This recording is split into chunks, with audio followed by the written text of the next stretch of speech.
Assalamualaikum warahmatullahi wabarakatuh. Waalaikumsalam warahmatullahi wabarakatuh. Selamat pagi anak-anak. Pagi, Bu.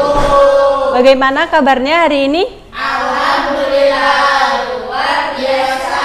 Allahu Akbar. Oke, sebelum memulai pembelajaran pada kali ini, mari kita berdoa terlebih dahulu. Semoga pembelajaran pada kali ini bisa berjalan dengan lancar dan membawa keberkahan bagi kita semuanya. Amin. Berdoa dimulai. Berdoa selesai.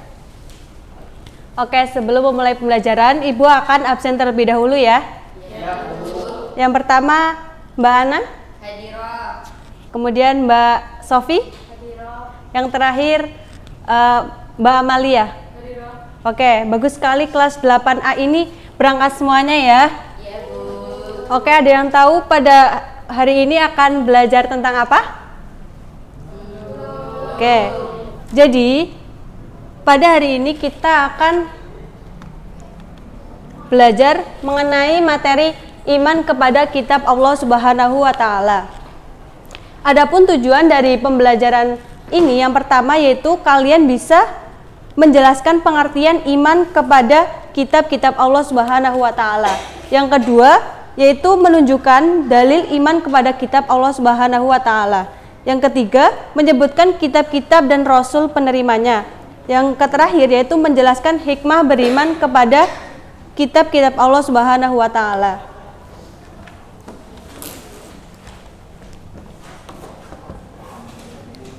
Oke, bisa terlihat jelas ya PPT-nya?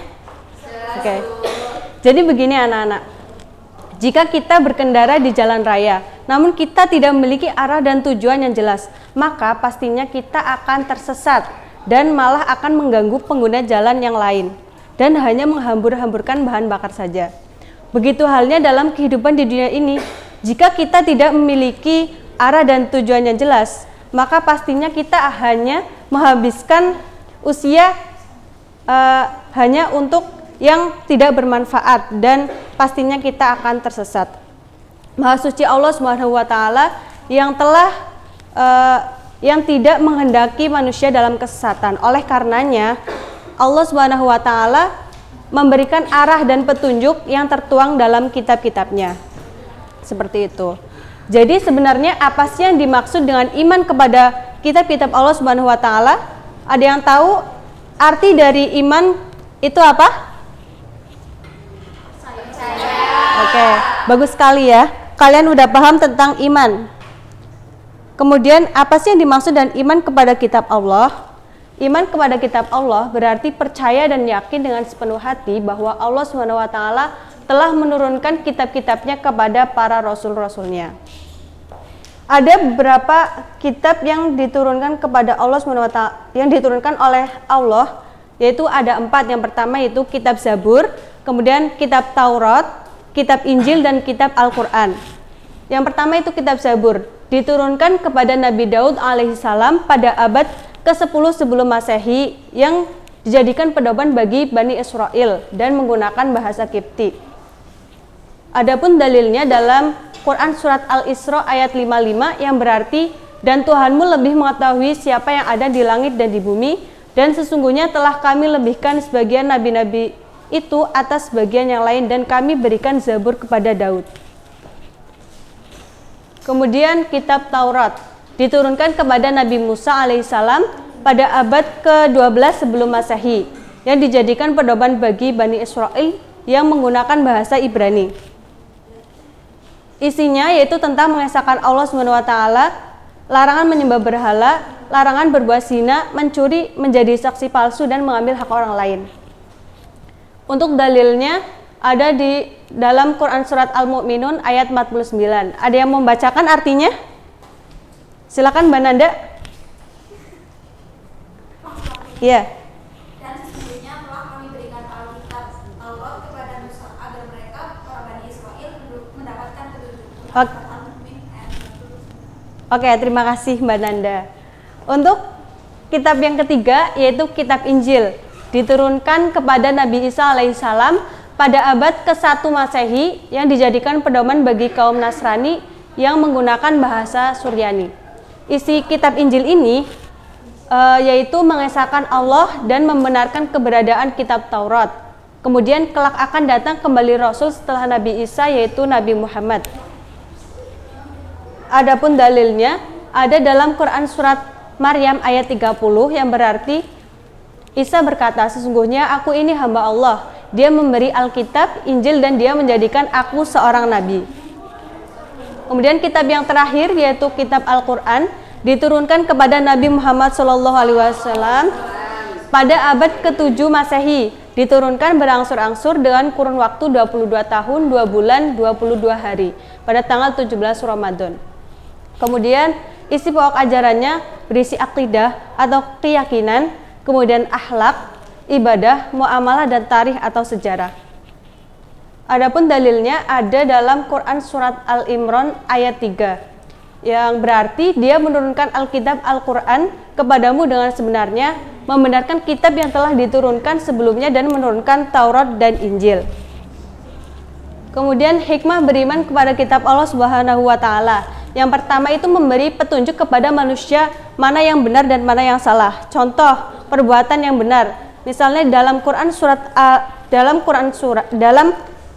Al-Quran disebutkan bahwa sholat adalah kewajiban bagi umat muslim, maka kita itu wajib menjalankannya. Kemudian mana yang salah, bahwa misalnya dalam Al-Quran disebutkan bahwa riba adalah perbuatan yang haram dilakukan, maka kita tidak boleh melakukan riba. Yang kedua adalah memberikan informasi sejarah kehidupan orang-orang terdahulu. Hal ini bisa menjadi pelajaran hidup yang berharga bagi manusia saat ini. Misalnya tentang kisah Nabi Musa, Nabi Sulaiman, dan lain sebagainya. Yang ketiga yaitu memiliki sikap toleransi yang tinggi karena kitab-kitab Allah memberikan penjelasan tentang penanaman sikap toleransi, saling menghormati dan menghargai orang lain bahkan pemeluk agama lain. Kita sebagai umat muslim wajib menghargai agama yang tidak sama dengan kita. Seperti itu. Kemudian materinya sudah habis ya. Ada yang mau bertanya? Oke, kalau tidak ada yang bertanya, ibu yang bertanya ya. Iya, Bu. Oke. Jadi ada berapa tadi kitab yang diturunkan Allah kepada Rasulnya? 4. Oke, yang pertama kitab Zabur, kitab Taurat, Injil, Al-Quran, Oke, kitab Taurat diturunkan kepada Nabi. Musa, Kitab Zabur diturunkan kepada Daud, Kitab Injil, Nabi Isa, Al-Quran. Nabi Muhammad SAW. Oke, sudah paham semuanya ya. Sebelum menutup pembelajaran, mari kita bernyanyi bersama ya, yang berjudul tentang kitab-kitab Allah versi pelangi. Ibu akan contohkan dulu ya. Kitab-kitab Allah ada 4 macam, Zabur, Taurat, Injil, dan juga Al-Quran. Zabur Nabi Daud, Taurat Nabi Musa, Injil Nabi Isa, Al-Quran Nabi Muhammad. Bareng ya? 1, 2, 3. Kitab-kitab Allah ada 4 macam, Zabur, Taurat, Injil, dan juga Al-Quran. Zabur Nabi Daud, Taurat Nabi Musa, Injil Nabi Isa, Al-Quran Nabi Muhammad. Oke, tepuk tangan buat kita semuanya. Oke, sekian pembelajaran pada kali ini. Untuk pekerjaan rumah, silahkan buka buku paketnya halaman 120 tentang pilihan ganda dan isai. Besok jangan lupa dikumpulkan ya. Dan jangan lupa baca materi untuk pertemuan berikutnya, yaitu tentang menghindari minuman keras. Oke, siap ya. Dan jangan lupa tetap semangat dalam mencari ilmu. Ibu akhiri untuk menutup pembelajaran pada kali ini. Mari kita tutup dengan doa kafaratul majelis bersama. Subhanakallahumma wa bihamdika asyhadu an la ilaha illa anta astaghfiruka wa atubu ilaik. Wabillahi taufiq wal hidayah. Wassalamualaikum warahmatullahi wabarakatuh. Waalaikumsalam warahmatullahi wabarakatuh. Kita narasi arah kan?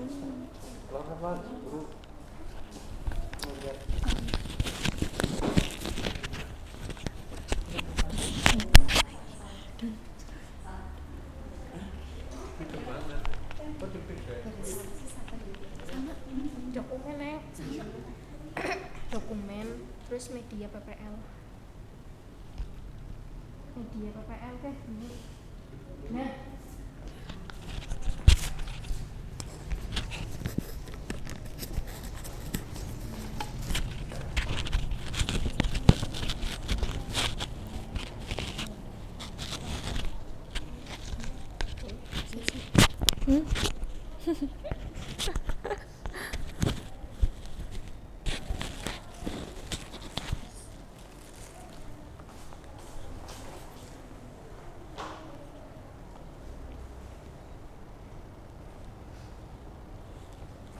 Amal, minta tolong. Assalamualaikum warahmatullahi wabarakatuh.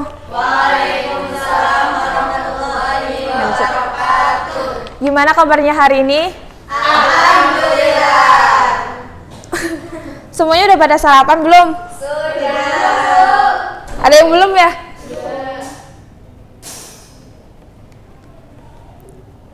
Kalau belum nanti setelah selesai istirahat kita istirahat bareng-bareng. Setelah selesai pembelajaran ya. Ya, Bu. Sebelum kita mulai pembelajaran pada pagi hari ini, alangkah baiknya kita berdoa dulu. Berdoa sebelum belajar dimulai. Berdoa selesai. Hari ini saya akan mengabsen dulu ya untuk kehadirannya, mengecek kehadiran. Apakah ada yang tidak hadir? Nihil ya, hadir semua ya. Alhamdulillah. Baik, untuk hari ini kita akan mempelajari tentang iman kepada hari akhir. Pada pertemuan kemarin kita udah membahas tentang iman kepada malaikat. Pengertian iman itu sendiri ada yang masih ingat nggak? Yang pertemuan kemarin sudah kita pelajari. Percaya ya. Jadi pengertian iman itu percaya atau meyakini. Lebih lengkapnya lagi, beriman kepada hari akhir adalah percaya dengan sepenuh hati bahwa suatu saat alam semesta dan seisinya akan hancur dan berakhir. Kehidupan dunia hanya sementara, kehidupan selanjutnya di dalam akhirat yang kekal dan tiada berakhir. Dunia hanya tempat menguji manusia, apakah manusia mau berbuat baik atau tidak. Yang selanjutnya ada dalil Al-Quran tentang hari akhir atau iman kepada hari akhir. Saya baca dulu, nanti kita baca bareng-bareng setelah itu ya. Ya, Bu. Bismillahirrahmanirrahim. Wa anna sa'ata atiyatul la raiba fiha wa anna allaha yab'atsu ma fil qubur. Yuk bareng-bareng. Bismillahirrahmanirrahim. Wa anna sa'ata atiyatul la raiba fiha wa anna allaha yab'atsu ma fil qubur. Yang artinya dan sesungguhnya hari kiamat itu pastilah datang, tidak ada keraguan padanya, dan bahwasanya Allah membangkitkan semua orang di dalam kubur. Yang selanjutnya ada fase setelah hari akhir. Jadi setelah hari akhir itu ada urutan fase atau fase-fasenya. Yang pertama alam barzah, alam kubur, tempat setelah kita meninggal dunia. Yang kedua ada yaumul ba'ats, hari dibangkitkannya manusia dari alam kubur. Yang ketiga ada yaumul mahsyar, hari dikumpulkannya manusia di padang mahsyar untuk dihitung amal perbuatannya. Yang keempat yaumul hisab, hari perhitungan amal perbuatan manusia selama hidup. Yang kelima yaumul mizan, hari di mana manusia menerima catatan amal perbuatannya. Yang keenam jembatan sirat, jembatan yang mengantar menuju surga ataupun menuju neraka, tergantung sesuai amal perbuatan setiap manusia itu sendiri. Dan yang terakhir yaumul mizan. Yaumul jaza itu, maaf ya, ibu salah menulis, itu harusnya yaumul jaza, berupa surga dan neraka sebagai balasan dari segala perbuatan manusia. Yang selanjutnya ada tanda-tanda kiamat. Jadi kiamat itu dibagi menjadi dua ya. Yang pertama kiamat sughra dan yang kedua kiamat kubro. Dari kiamat masing-masing ini ada ciri-cirinya masing-masing. Yang pertama ada tanda-tanda kiamat sughra, yaitu yang pertama terjadinya banyak bencana alam seperti gempa bumi, longsor, tsunami, dan yang lain sebagainya. Yang kedua manusia banyak yang meninggal. Yang ketiga tersebarnya kebodohan. Yang keempat maraknya tindakan kriminal. Yang kelima banyak anak yang lahir di luar pernikahan. Yang keenam banyak terjadi kerusakan alam. Kerusakan alam ini disebabkan oleh manusia ya, maksudnya kalau yang memang itu kerusakan alam, bencana alam itu yang nomor pertama. Dan yang ketujuh, hilangnya ilmu pengetahuan. Yang delapan, pria menyerupai wanita dan sebaliknya, wanita yang menyerupai pria. Dan yang kesembilan, negara Arab menjadi padang rumput dan sungai. Yang 10, orang fasik bertambah banyak. Yang ke-11, umat Islam bergaya hidup mewah. Yang ke-12, waktu terasa semakin singkat. Dan yang ke-13, berlomba-lomba membangun bangunan pencakar langit. Dan yang selanjutnya atau yang terakhir itu ada tanda-tanda dari kiamat kubro. Saya akan menampilkan sebuah video ya. Kita simak bareng-bareng.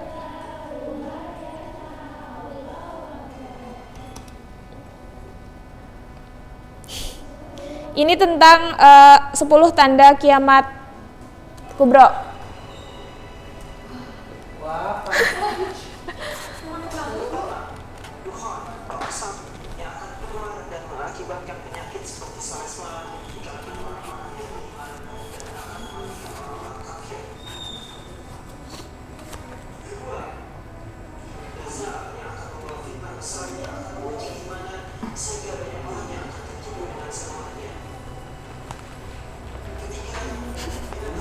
Aku malu.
Nah, jadi itu ada 10 tanda-tanda kiamat kubro.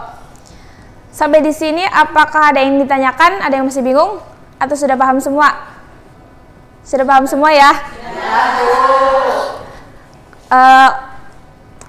Saya akan memberikan kesimpulan dari pembelajaran pertemuan kali ini. Jadi, iman kepada hari akhir yaitu meyakini dengan sepenuh hati bahwa Allah telah menetapkan hari akhir sebagai hari kiamat sebagai hari akhir dari kehidupan manusia di alam bumi ini. Kiamat itu ada 2 jenis. Ada apa saja ya tadi? Kiamat sughra dan kiamat kubro. Tanda-tandanya dari 2 kiamat itu juga memiliki masing-masing ya.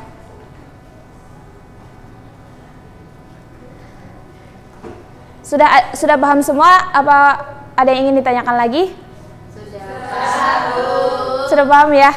Baik, kalau seperti itu saya tutup pertemuan pada pembelajaran kali ini. Kita tutup dengan bacaan hamdalah bersama.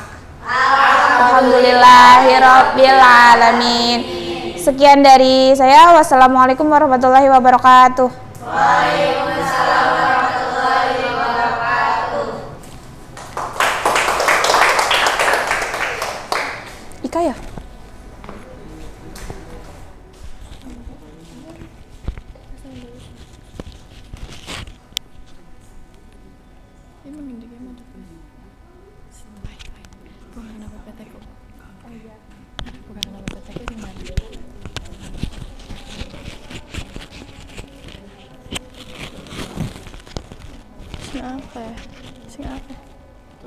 Sing akeh.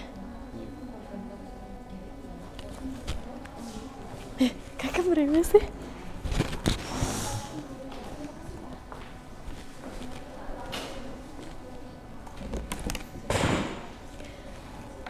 Bismillahirrahmanirrahim. Assalamualaikum warahmatullahi wabarakatuh. Waalaikumsalam warahmatullahi wabarakatuh. Selamat pagi anak-anak. Pagi, Bu. Bagaimana kabarnya hari ini?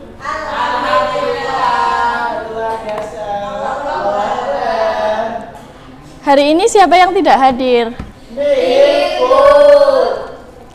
Hari ini kita akan belajar mata pelajaran sejarah kebudayaan Islam tentang kepercayaan dan kondisi sosial masyarakat pra-Islam. Ada yang tahu apa itu sejarah? Kenangan. Masa lalu. Terus history, terus sejarah. Iya, sejarah itu apa, Mas? Tidak tahu ya? Oke. Sejarah itu ilmu pengetahuan yang disusun atas hasil kejadian di masa lampau tentang manusia dan lingkungan sekitarnya sebagai makhluk sosial yang disusun secara ilmiah dan faktual. Gitu ya? Kemudian kepercayaan masyarakat Arab pra-Islam. Masyarakat Arab pra-Islam adalah penganut ajaran tauhid yang dibawa oleh Nabi Ibrahim alaihissalam.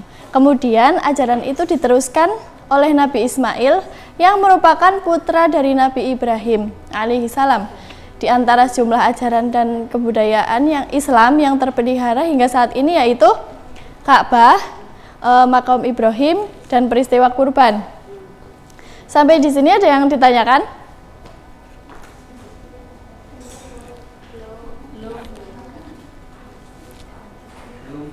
Iya. Iya. Saya, Bu. Ya, silakan Mbak Ana. Yang dimaksud dengan ajaran tauhid itu apa ya, Bu? Oh, ajaran tauhid yaitu ajaran atau agama yang mengajarkan kepercayaan dan menyembah kepada Allah Subhanahu wa taala. Kemudian setelah Nabi wafat, terjadilah keterputusannya risalah yang membuat masyarakat Arab pra-Islam menyembah selain Allah Subhanahu wa taala. Proses ini bermula dari salah satu pembesar suku Husa'ah yang bernama Amr bin Lu'ay al-Husay pergi ke Syam. Di kota itu dia melihat masyarakatnya beribadah dengan menyembah berhala. Melihat hal itu berbeda dengan cara beribadah masyarakat Arab pada umumnya, maka ia tertarik untuk mempelajari dan mempraktikannya. Untuk memenuhi kebutuhan beribadah, Amr membawa satu berhala yang kemudian diberi nama Hubal dan diletakkan di Ka'bah. Ada yang mau membantu Ibu membacakan? Saya, Bu. Ya, silakan Mas Doni. Dari kemudian Amr bin Lu'ay itu sampai bawah. Mana sih Bu kelihatan? Sebelah sini coba. Kunci, Bu. Yang mana, Bu? Kemudian Amr bin Lu'ay mengajarkan tata cara menyembah berhala sehingga masyarakat meyakini bahwa berhala tersebut sebagai perantara menyembah dan mendekatkan diri pada Tuhannya. Masyarakat Arab menyembah berhala hingga membuat 360 berhala yang mengelilingi Ka'bah. Dan mulailah kepercayaan masuk ke masyarakat Mekah dan menjadi pusat penyembahan berhala. Jadi begitu dulunya orang Arab di Mekah juga menyembah Allah. Tapi kemudian ketika ada perbedaan di suatu tempat, ada keraguan di situ, dia tertarik untuk melakukan hal yang berbeda dari ajaran yang sebelumnya. Kalian amati gambar-gambar berikut ya. Ya Bu. Ini gambar apa? Berhala. Orang menyembah berhala. Iya, menyembah berhala. Menyembah berhala salah satu kebudayaan masyarakat mana? Arab pra-Islam ya. Kemudian ini gambar apa? Orang yang sedang menari di hadapan berhala. Mereka menyembah dengan cara mengagungkan, menari, dan membahagiakan berhala. Coba, kalau dipikir sekarang apa gunanya ya kan ya? Tidak berguna ya. Mereka mempercayai bahwa berhala itu merupakan salah satu perantara pendekatan diri kepada Tuhannya. Padahal itu sama sekali tidak ada hubungannya ya. Kemudian ini gambar apa?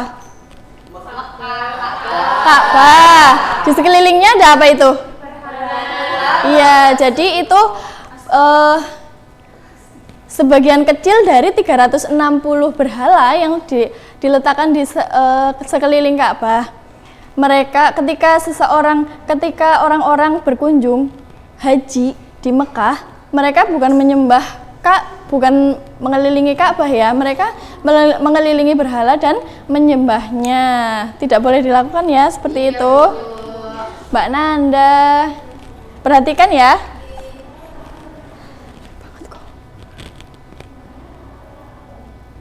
Yang kemudian selanjutnya, kondisi sosial masyarakat pra-Islam. Bangsa Arab dikenal dengan bangsa ahli syair, pemberani, memiliki semangat tinggi, mempunyai ketahanan fisik, sabar menghadapi kekerasan alam, memiliki daya ingat yang tinggi, cinta kebebasan, loyal, sederhana, dan ramah.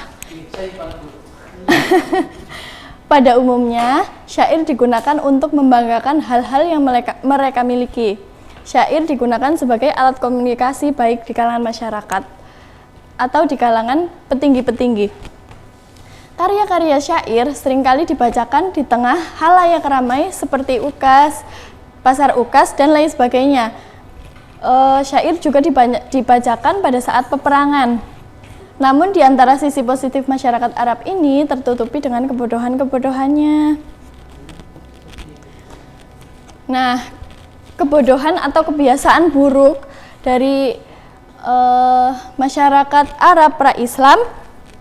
Yang pertama, meminum minuman beralkohol yang memabukkan atau khamar. Yang kedua, berjudi sangat merugikan karena apa? Menghabiskan harta. Yang ketiga, zina itu dilarang oleh Allah ya. Iya, dilarang sekali, Bu. Yang keempat, kita tidak boleh merampas hak-hak orang lain. Kalau kita menginginkan sesuatu, kita harus berusaha. Yang kelima, merendahkan posisi perempuan. Jadi dulu waktu Islam belum masuk ke Mekah, perempuan itu diposisikan di bawah. Mereka dianggap tidak memiliki kekuatan fisik, lemah, mudah menangis, pokoknya disepelekan ya. Nah, kalau sekarang kan udah sejajar, cowok cewek boleh kuliah. Kalau dulu nggak boleh, iya. Kemudian yang keenam, mengubur anak perempuan hidup-hidup. Karena perempuan itu dianggap hina, jadi beban. Yang ketujuh, perbudakan atau jual beli budak. Jadi orang zaman dulu itu pengen punya pembantu tapi nggak mau bayar. Tandanya orang apa? Kere. Oke, tadi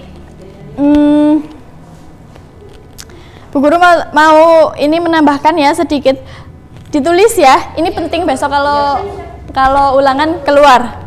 Tokoh-tokoh ahli syair masa jahiliyah yang sangat terkenal adalah yang pertama Muhalil bin Rabi'ah At-Taglibi, yang kedua Umrul Qais, yang ketiga Zuhair bin Abi Sulma, Yang keempat, Lubaid bin Robi'ah. Yang kelima, Antarah bin Syaddad. Yang keenam, Asya bin Qais, dan banyak lagi lainnya. Sementara itu dulu ya. Kemudian besok pertemuan yang akan datang kita akan mempelajari tentang kondisi ekonomi dan politik masyarakat pra-Islam. Kalian baca di buku paket halaman berapa ini? 10, 11, 12 sampai bab selanjutnya ya, sampai masuk bab selanjutnya.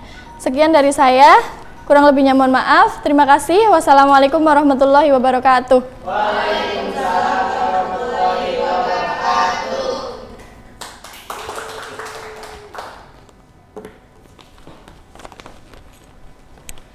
Bisa nyongkakin ngomong.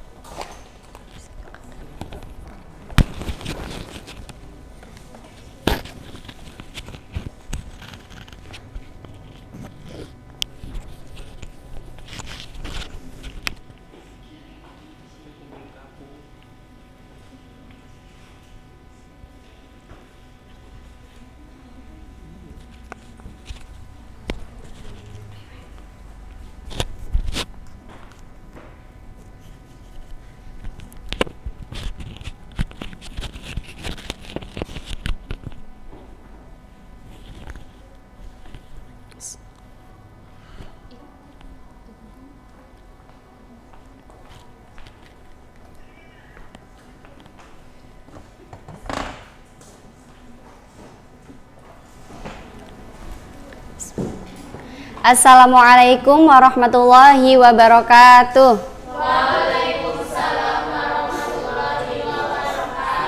Selamat pagi anak-anak. Pagi, Bu. Ya, sepertinya semangat sekali ya. Sebelum memulai pembelajaran, alangkah baiknya untuk ketua kelas memimpin doa ya. Dipersilakan. Siap, doa mulai. Bismillah. Bismillahirrahmanirrahim. Raditu billahi robba wa bil islami dina wa bi muhammadin nabiyya wa rasulah. Rabbi zidni ilma warzuqni fahma, amin. Ya, terima kasih. Sepertinya banyak sampah-sampah ya di sekitar anak-anak. Tolong untuk diambil, dibuang ke tempat sampah. Ya. Ya, dibuang.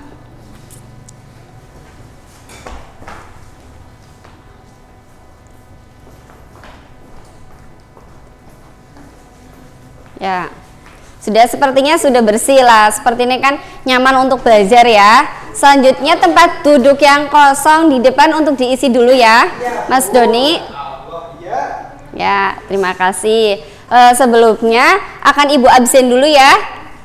Absen 1, Sofia Ainur Rahmah.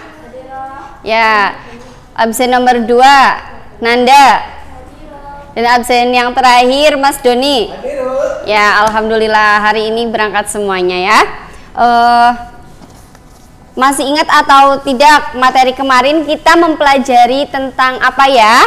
Berbagi infak dan sedekah, Bu. Wah ya betul, minggu kemarin kita belajar tentang berbagi infak dan sedekah. Lah hari ini kita akan belajar tentang tajwid, yaitu judulnya temanya itu ku perindah bacaan Al-Quran dengan tajwid. Ya, diperindah dengan bacaan tajwid itu kita mempelajari tentang hukum bacaan mad iwad, mad lain dan mad arid lis. Ya. Hukum bacaan mad iwad, mad lain dan mad arid lis sukun. Yang pertama yaitu mad iwad. Mad secara bahasa artinya panjang dan iwad itu artinya adalah pengganti. Menurut istilah, mad iwad adalah bacaan panjang ketika ada tanwin fathah atau fathah tain dibaca waqaf pada akhir kalimat ya. Baik berhenti karena terdapat tanda waqaf ataupun karena kehabisan nafas. Jadi kalau ketika kita membaca Al-Quran di akhir ayat ataupun ada waqaf ataupun kita kehabisan nafas, ada harokat fathah tain, itu namanya mad iwad. Nah, cara membacanya dibaca panjang 1 alif atau 2 harokat.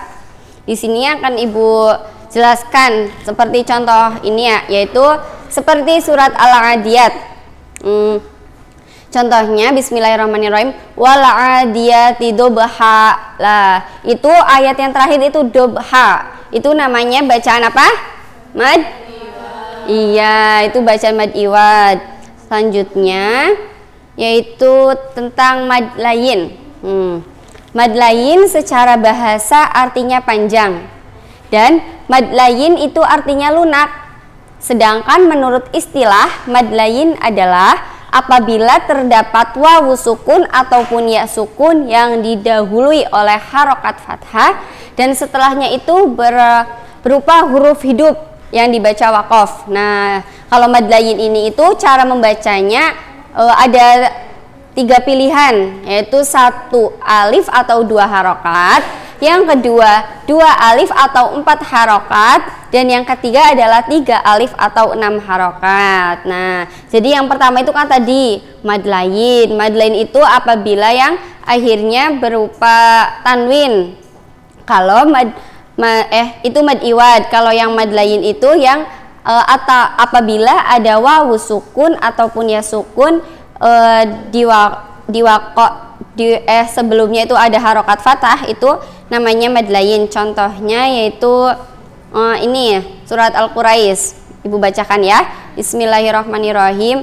Li'ilafi Quraish. Lah, itu di situ. Itu tuh namanya mad layin. Iya, mad layin hukum bacaannya ya. Selanjutnya tentang mad arid li sukun. Mad secara bahasa artinya panjang. Arid artinya baru atau tiba-tiba, dan sukun artinya mati.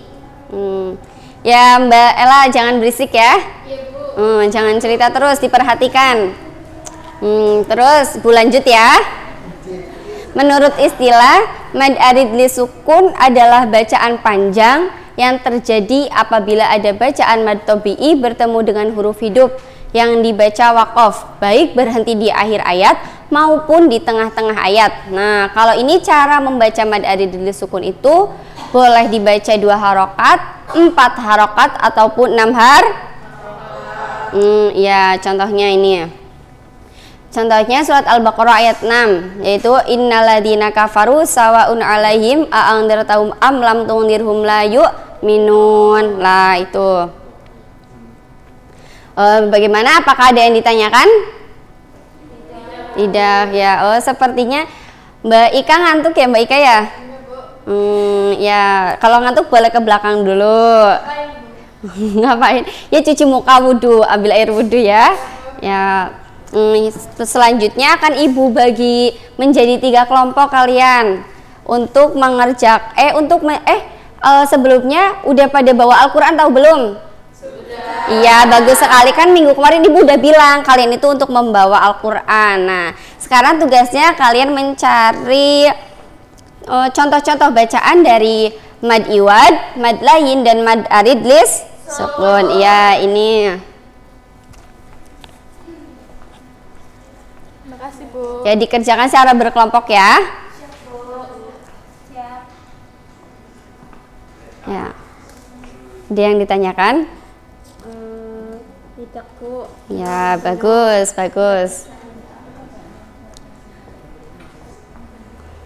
Ini mengerjakan ini Ika, ya Allah, dari tadi mainan terus. Dikerjain. Oh, udah, ya. Oh, HP-nya nanti saya sita ini, main HP terus. Gimana Mas Doni? Ini susah Bu. Oh, susah, bagaimana? Ya, usia ya Bu. Coba dicari berkelompok. Masih Bu, ini lah, Thailand. Ya. Yuk, waktunya tinggal 2 menit lagi. Ya Bu. Sudah semuanya? Coba untuk perwakilan kelompok maju ke depan untuk menjelaskan atau membaca hasil pekerjaannya. Yuk, dari kelompok 1. Mana tadi kelompok 1? Ini. Oh iya. Nih, coba maju. Enggak, urutan. Langsung Bu. Ya. Fi dinil fillahi afwaja. Afwaja itu mat iwat. Pinter sekali. Baik, tepuk tangan untuk Mbak Sofi kelompok 1. Ya. Ya, monggo maju. Bil ma'rufi wa yanhauna 'anil munkar. Bacaan apa? Mat lain, Bu. Ya, bagus. Tepuk tangan. Yuk, Mbak Ella.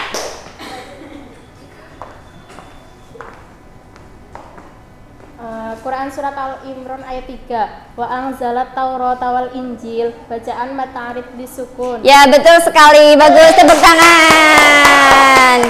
Ya, alhamdulillah ya. Semuanya sudah paham kan? Sudah. Ya, alhamdulillah kalau sudah paham semuanya. Semoga dari pembelajaran hari ini nanti kalian bisa menerapkan cara-cara membaca hukum bacaan tajwid itu pada saat kalian membaca Al-Quran ya. Diterapkan ya, oke? Oke, ya. Baik, karena waktunya sudah habis, akan Ibu tutup dengan bacaan hamdalah bersama-sama. Alhamdulillahirabbil alamin. Wassalamualaikum warahmatullahi wabarakatuh. Waalaikumsalam warahmatullahi wabarakatuh. Sampai berarti. Oh ya.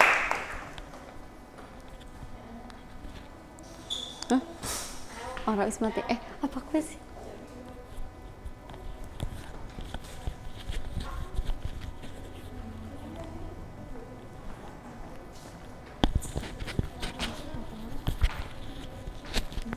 Ini gak di metu bahas kalian masuk.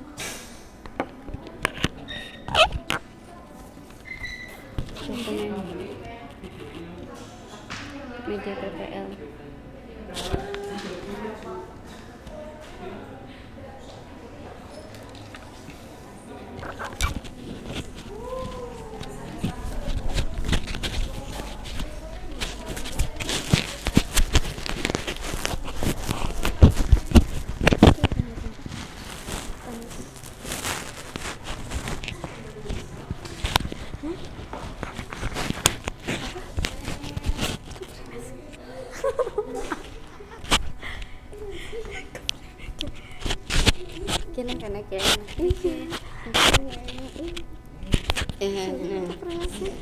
Dan ya. Sekian kena aja.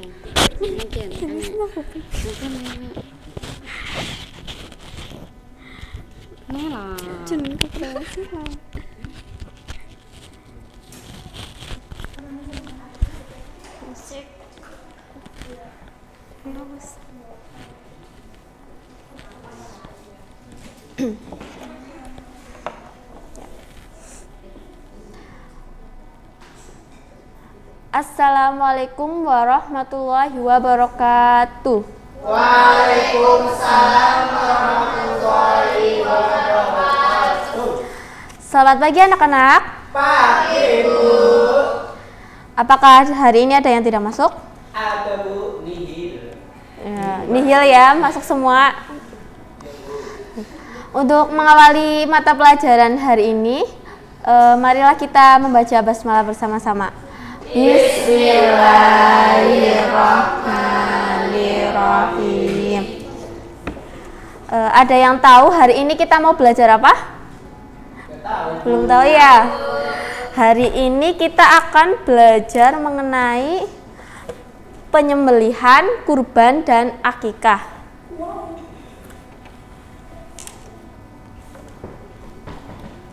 Oke. Untuk materinya yaitu penyembelihan. Dalam bahasa Arab disebut az-zakah yang berarti baik dan suci. Maksudnya binatang yang disembelih itu sesuai dengan ketentuan syara yang menjadikan binatang sembelihan itu menjadi baik, suci, halal, dan lezat untuk dimakan. Secara istilah adalah memutus jalan makan dan minum, pernafasan dan urat nadi pada leher binatang yang disembelih dengan pisau, pedang, dan alat lainnya yang sesuai dengan ketentuan syara. Untuk dasar hukumnya yaitu pada surat Al-Maidah ayat 3. Ya, bisa dipahami ya, bisa dibaca sendiri. Terus selanjutnya yaitu kurban, dari kata koriba yakrobu, kurbanan, yang berarti dekat, itu mendekatkan diri kepada Allah dengan mengerjakan perintahnya. Baik, kemudian secara istilah yaitu menyembelih hewan ternak yang memenuhi syarat tertentu yang dilakukan pada hari raya Idul Adha dan pada hari raya Tasyrik pada tanggal 11, 12, 13 Dzulhijjah, semata-mata beribadah untuk mendekatkan diri kepada Allah. Untuk dasar hukumnya yaitu pada surat Al-Kautsar ayat 1 sampai 3. Ya, bisa dibaca bareng-bareng ya. Coba yuk. Bismillahirrahmanirrahim. Inna a'toina kal kautsar fasholli li rabbika wanhar inna syani'aka huwal abtar. Nah ya, selanjutnya yaitu akikah. Akikah secara bahasa berarti rambut kepala bayi yang tumbuh sejak kelahirannya. Dan secara istilah yaitu menyembelih hewan ternak yang berkenaan dengan kelahiran anak sesuai dengan ketentuan syara sebagai bukti rasa syukur kepada Allah. Perwujudan dari rasa syukur akan kehadiran seorang anak yang sangat dinamakan oleh keluarga. Untuk dasar hukumnya yaitu pada hadis riwayat Abu Daud dan hadis riwayat Ahmad. Untuk sampai sini apakah ada yang ditanyakan? Apa yang atau ada yang masih bingung? Belum? Baik. Kemudian ibu akan membagi kalian menjadi 3 kelompok ya. Ini kelompok yang pertama, kedua, dan yang ketiga. Sebenarnya ibu bagikan kertas.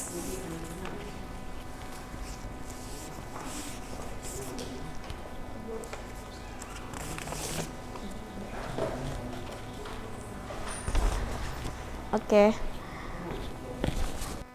Bisa dicatat ya untuk soal yang pertama untuk kelompok penyembelih itu nomor 1 pertanyaannya, apa itu rukun? Sebutkan rukun menyembelih binatang. Yang kedua, sebutkan syarat bagi orang yang menyembelih dan hewan yang akan disembelih. Yang ketiga, sebutkan hal-hal yang disunahkan ketika menyembelih binatang.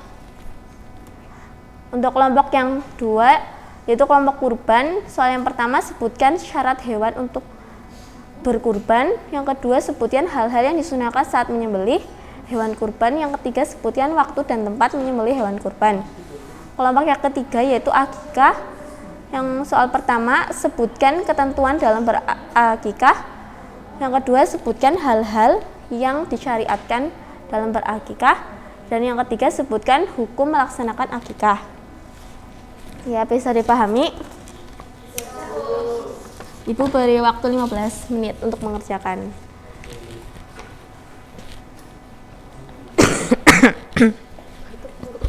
Iya. Ya, kelompok 1 apakah ada yang ditanyakan? Belum, Bu. Belum? Sudah bisa dipahami ya? Sudah, Bu. Kelompok 2 apakah ada kesulitan? Ini Bu, ini syaratnya yang disebutin berapa ya? Yang disebutin yang sesuai di buku paket aja ya. Oh iya. Iya, Bu. Oke. Kelompok 3 bagaimana? Apakah ada kesulitan? Belum. Oke.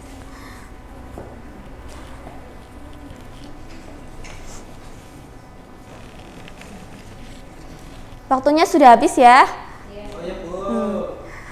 Ibu minta perwakilan kelompok untuk mempresentasikan hasil diskusinya. Ayo, maju. Sini, maju ke depan.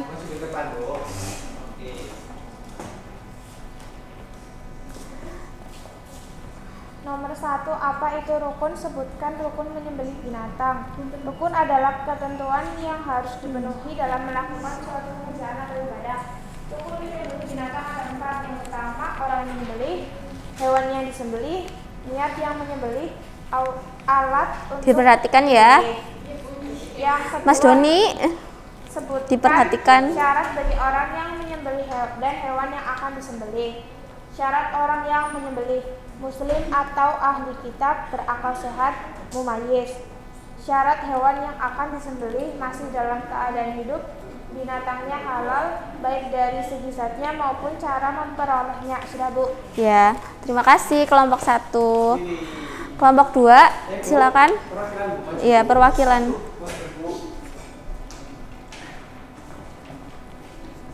Kelompok 2 Bu, nomor 1, sebutkan syarat hewan untuk berkurban.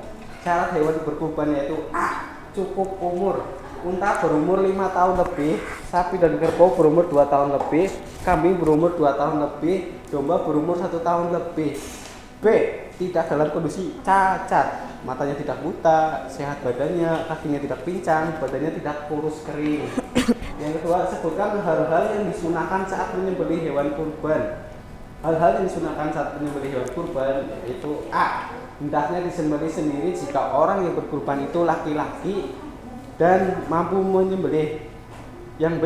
Bagi orang yang berkurban bila telah masuk bulan Zulhijjah untuk tidak memotong rambut dan kukunya hingga hewan kurbannya disembelih. Begitu, Ya, Bu. baik. Ya, apakah benar ya teman-teman ya? Bisa dipahami untuk jawaban kelompok 2? Ya. Oke. Selanjutnya kelompok 3.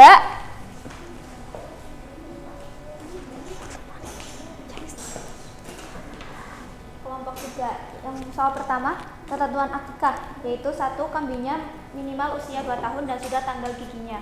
Yang B, dagingnya disunahkan dimasak dulu sebelum dibagikan. Yang C, waktu penyembelih disunahkan pada hari ke-7 atau 14 atau 21 atau kapan saja. Yang D, laki-laki disunahkan akikah dengan 2 kambing dan perempuan 1 kambing.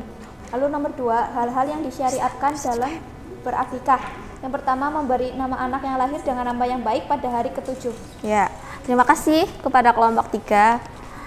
Oke, selanjutnya Ibu akan memberi kesimpulan yaitu tentang penyembelihan, yaitu memutus jalan makan dan minum, pernafasan, dan urat nadi pada leher binatang yang disembelih dengan pisau, pedang, atau alat yang tajam sesuai dengan ketentuan syara. Dan untuk kurban yaitu menyembelih hewan ternak yang memenuhi syarat tertentu yang dilakukan pada hari raya Idul Adha dan hari tasyrik pada tanggal 11, 12, 13 dan 11, 12, 13 Hijriah semata-mata beribadah hanya untuk kepada Allah dan mendekatkan kepada Allah.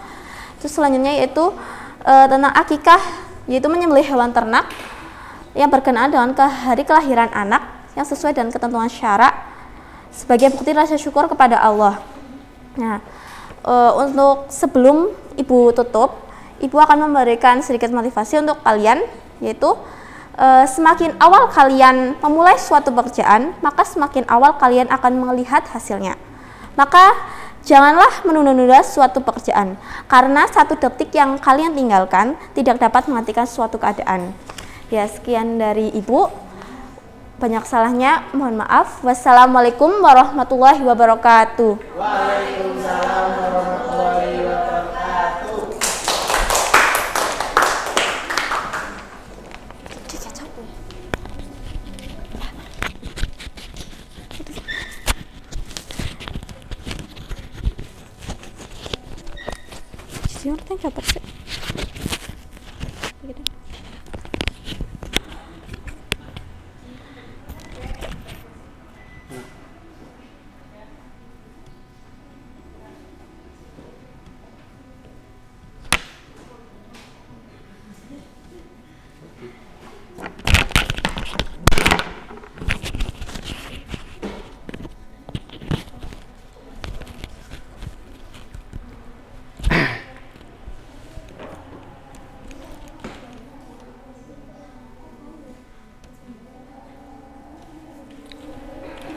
Bismillahirrahmanirrahim. Dikulum dikunya. Assalamualaikum semuanya. Waalaikumsalam warahmatullahi wabarakatuh. Oke, tampaknya semangat ya semua. Apa kabar? Sehat? Sehat. Alhamdulillah kalau sehat. Sebelum itu, sebelum pembelajaran dimulai, Bapak mau minta satu anak mimpin doa ya. Siapa yang mau? Ya kamu Mbak, coba silakan doa.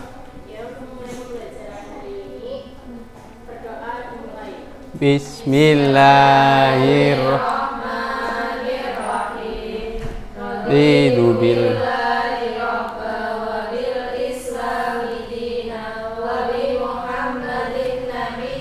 wa rasul rabbi zidni ilma. Alhamdulillah sudah doa, sudah tanya kabar. Sekarang absensia. Pada masuk semua atau tidak anak-anak? Masuk. Alhamdulillah pada masuk semua. Berarti pada sehat walafiat ya insyaallah. Nah kali ini kita mau belajar tentang apa? Kelihatan? Tentang apa? Sifat-sifat Allah. Jadi sebelum pembelajaran dimulai, mari kita pretest dulu ya, pretest dulu ya. Siapa yang tahu tentang pengertian sifat-sifat Allah Subhanahu wa Ta'ala? Ntar, Bapak tulis. Sifat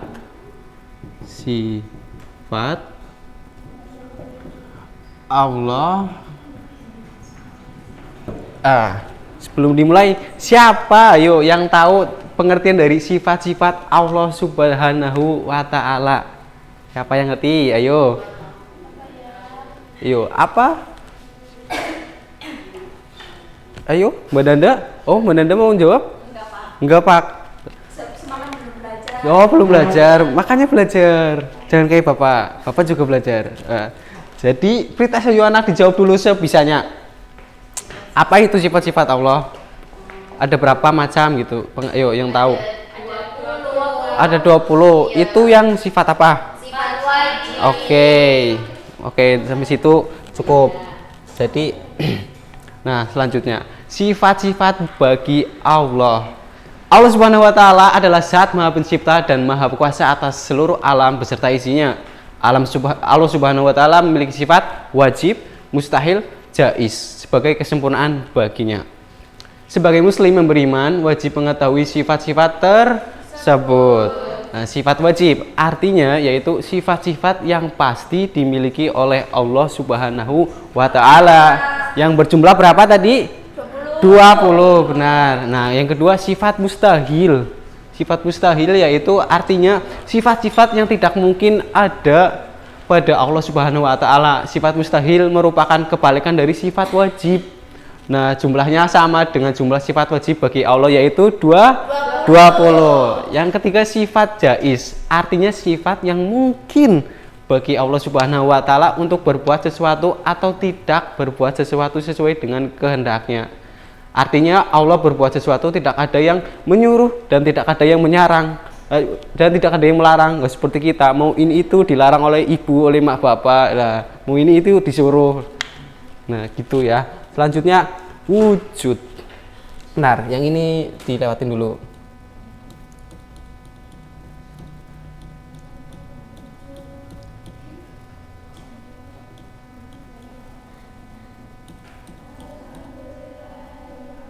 Nah, sifat mustahil bagi Allah. Ada yang mau bacain? Mbak Salma, bacain, monggo. Sifat mustahil bagi Allah ada, artinya tiada, wujud artinya baru, fana artinya binasa, artinya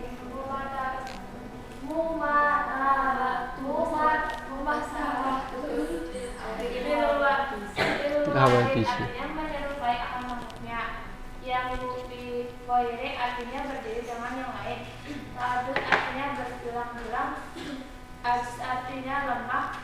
Karaha artinya terpaksa. Jahal artinya jahil. Maut artinya mati. Syam artinya delik.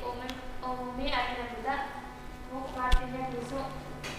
Kaulu azizat artinya lemah. Kaulu karihat artinya terpaksa.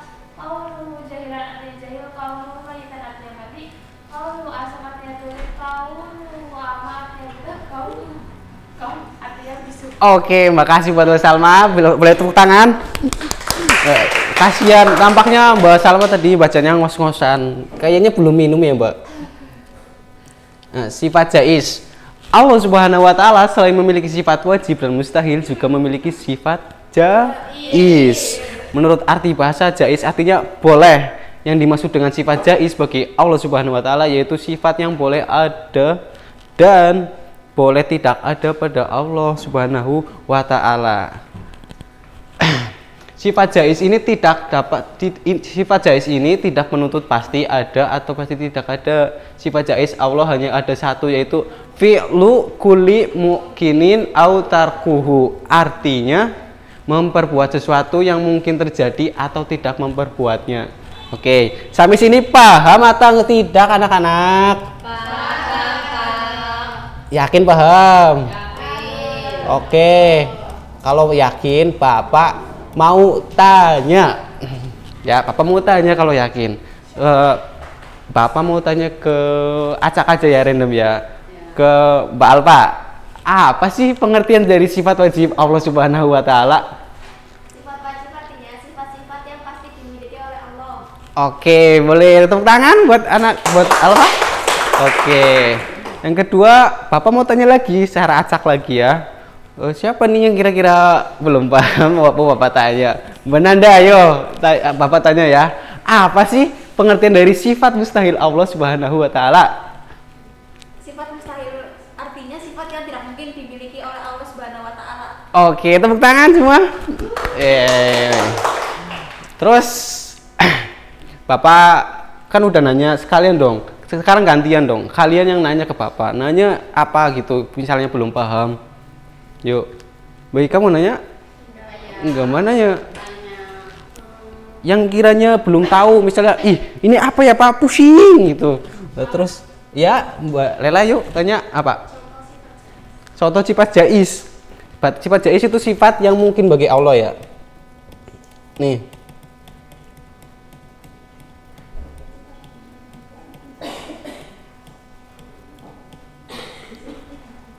Nah, sifat jaiz Allah itu contohnya fi'lu kulli mu'minin atau tarkahu, artinya memperbuat sesuatu yang mungkin terjadi atau tidak memperbuatnya. Berarti sifat jaiz contohnya ya apa ya? Menuntut pasti ada atau tidak ada. Makan atau minum itu. Nah, jawabannya gitu anak-anak. Nah, udah ya, udah nanya 2, berarti apalagi sekarang? Materinya udah selesai. Ada yang mau nanya lagi? Oh, udah nanya semua ya? Pak udah nanya, berarti udah pada paham kan? Oke, sekarang kesimpulan. Jadi kesimpulannya sifat-sifat Allah itu ada 3 macam, yaitu sifat wajib, sifat mustahil, dan sifat jaiz. Nah, simpulannya itu. Dan semuanya udah paham, berarti sekarang Sekarang tinggal Bapak kasih tugas. Tugasnya yaitu buka buku paket halaman 50, dikerjain yang ABC, yang isi juga. Nah, itu kerjain. Nah, terus kesimpulan udah, berarti Bapak tutup dengan bacaan alhamdulillah bersama-sama. Yuk. Alhamdulillahirabbil alamin. Alhamdulillah. Sebelum Bapak menutup dengan salam, Bapak punya kata-kata. Jadi kata-katanya gini, itu dalam bahasa Inggris. Don't stop when you tired, but stop when you done. Berarti artinya jangan berhenti ketika kamu lelah, tapi berhentilah ketika kamu udah selesai gitu. Tepuk tangan untuk kita semua. Oke, Bapak tutup ya mata kuliah hari ini, pembelajaran hari ini dengan bacaan alhamdulillah udah, berarti dengan salam. Oke, assalamualaikum warahmatullahi wabarakatuh. Waalaikumsalam warahmatullahi wabarakatuh.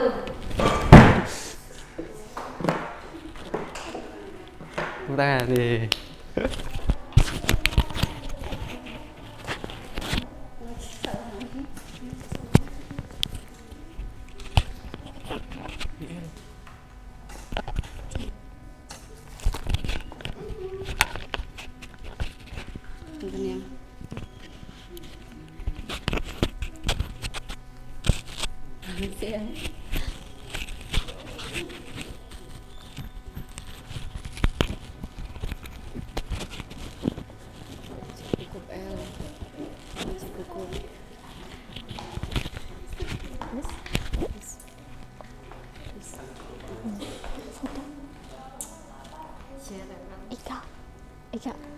Ika, foto.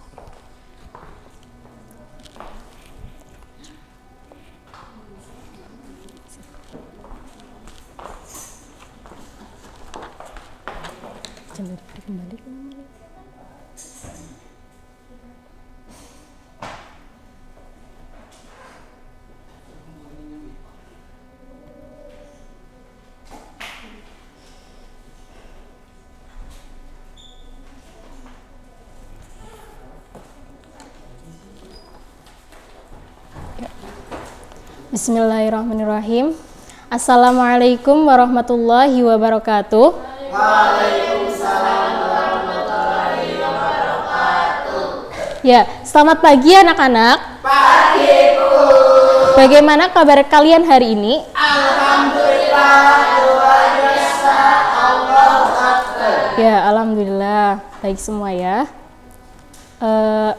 Hari ini ada yang tidak masuk? Nihil ya. Ya, sebelum memulai pembelajaran pada pagi hari ini, alangkah baiknya kita awali terlebih dahulu dengan membaca basmalah bersama-sama. Bismillahirrahmanirrahim. Ya. Jadi ada yang tahu kita hari ini mau membahas apa? Sejarah berdirinya Daulah Abbasiyah. Ya, benar sekali Mbak Nana, di situ juga ada ya. Ya, sekarang kita mau membahas tentang sejarah berdirinya Daulah Abbasiyah.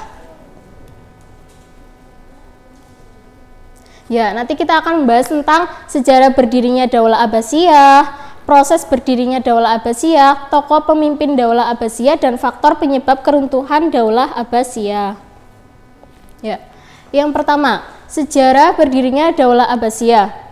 Faktor pendukung, ada beberapa faktor yang mendukung adanya berdirinya Daulah Abbasiyah. Yang pertama, perpecahan internal keluarga Daulah Umayyah dan kekisruhan politik dalam negeri. Yang kedua, memunculnya gerakan perlawanan terhadap pemerintah Daulah Umayyah yang dilakukan oleh kelompok Mawali. Ketiga, perpecahan kelompok suku Arab Utara dan Arab Selatan. Yang keempat, kekecewaan ulama dan tokoh agama kepada Khalifah Marwan bin Muhammad yang dinilai tidak memiliki sikap negarawan yang baik. Yang kelima, wafatnya Khalifah Marwan bin Muhammad setelah kalah dalam pertempuran di tepi Sungai Zab, Irak tahun 132 Hijriah atau 750 Masehi.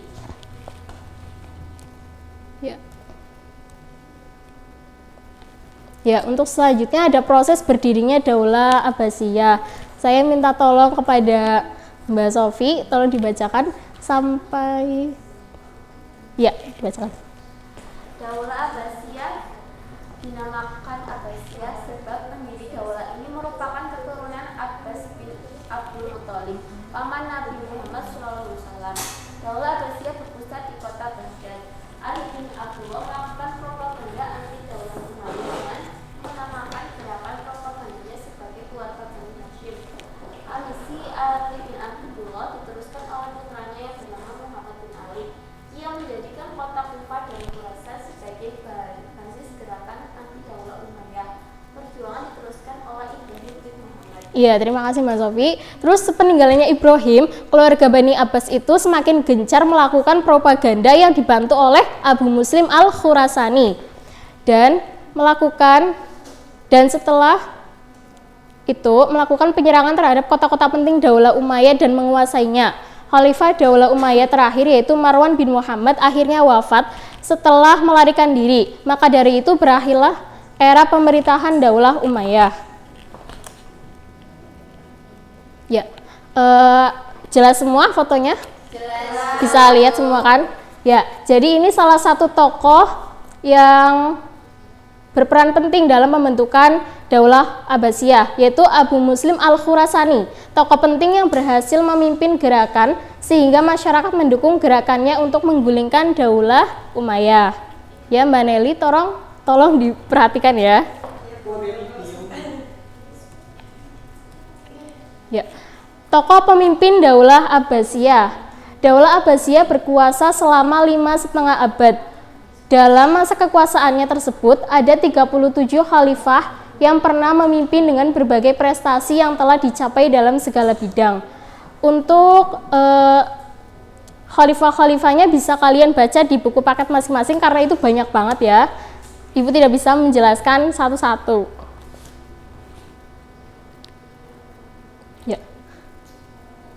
Di sini ada 3 khalifah yang paling terkenal di dalam Daulah Abbasiyah, yaitu pertama ada siapa? Khalifah Abu Ja'far Far al-Mansur. Kedua? Khalifah Rasyid. Dan yang ketiga? Abdullah al-Ma'mun. Ya. Pada ngantuk apa? Iya, Oh, belum sarapannya nanti ya. Bentar lagi mau istirahat. Ibu punya tepuk biar kalian semangat lagi. Iya, Bu. Ya, nama tepuknya yaitu tepuk fokus. Udah pada tahu semuanya?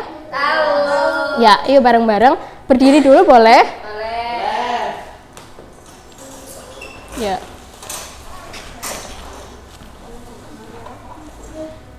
Gini. Ayo bareng-bareng, udah pada hafal kan? Ya, hafal. 1, 2, 3. Tepuk fokus. Kalau kita mau belajar, maka kita harus fokus. Fokus, fokus, fokus. Yeay. Ini tangan semuanya. Udah pada nggak ngantuk kan? Udah enggak, Bu? Ya. Yang selanjutnya, Ibu lanjutkan ya. Yang selanjutnya itu ada faktor penyebab keruntuhan Daulah Abbasiyah. Yang pertama ada faktor internal atau faktor yang dari dalam. Faktor internal yang pertama yaitu hubud dunia atau kecintaan yang berlebihan terhadap kemewahan dunia. Yang kedua, konflik keluarga Daulah Abbasiyah yang berujung pada perebutan kekuasaan. Yang ketiga, meningkatnya konflik keagamaan yaitu antara Ali bin Abi Thalib dan Muawiyah bin Abi Sufyan. Dan yang keempat, melemahnya jiwa patriotisme dan nasionalisme. Ya. Untuk faktor eksternal atau faktor yang dari luar, yaitu banyak muncul pemberontakan, tingginya pajak mengakibatkan banyak daerah-daerah yang memberontak dan memisahkan diri. Yang kedua, dominasi bangsa Turki dan bangsa Persia. Bangsa Turki dan bangsa Persia banyak menguasai pemerintahan dan mempengaruhi kebijakan khalifah. Ya, sudah selesai ya. Ada yang ingin ditanyakan? Tidak ada ya, sudah paham semua? Sudah, Bu. Ya, alhamdulillah. Berarti kalian memperhatikan pembelajaran hari ini dari awal sampai akhir. Semoga pembelajaran ini bisa bermanfaat bagi kalian. Ya. Jadi kesimpulan dari materi yang kita bahas kali ini yaitu Daulah Abbasiyah telah berkuasa selama 5,5 abad dengan jumlah khalifah 37. Dan yang terkenal ada 3 yaitu Harun ar-Rasyid, Abu Ja'far al-Mansur dan Abdullah al-Ma'mun. Ya. Ibu ingin memberi pekerjaan rumah atau PR kepada kalian. Buka buku paket halaman 15. Ya. Ya. Nanti dikerjakan di rumah. Bukan minggu besok. Minggu besoknya lagi kalian kumpulkan. Iya. Kalian kumpulkan ke meja ibu perwakilan ya, 1 anak. Ya. Dijawab, boleh buka internet, boleh buka buku ya. Ya, Bu. Tapi tidak boleh kembar dengan temannya. Ya. Mungkin itu saja dari Ibu. Tetap jaga kesehatan, tetap belajar. Kurang lebihnya Ibu mohon maaf. Kita akhiri terlebih dahulu dengan membaca hamdalah. Alhamdulillahirabbil alamin. Ya, sekian dari Ibu. Wassalamualaikum warahmatullahi wabarakatuh. Waalaikumsalam warahmatullahi wabarakatuh.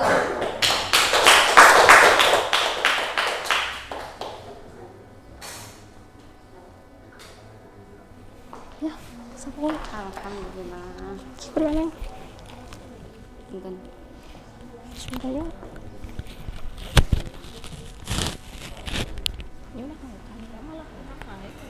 Yang iya, oke. Bisa salah mandiri.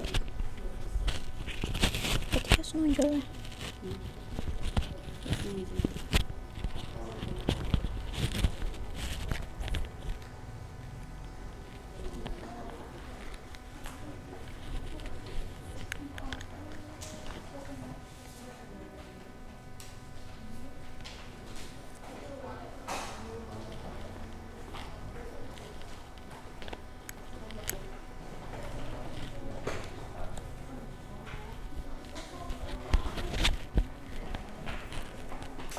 Bismillahirrahmanirrahim.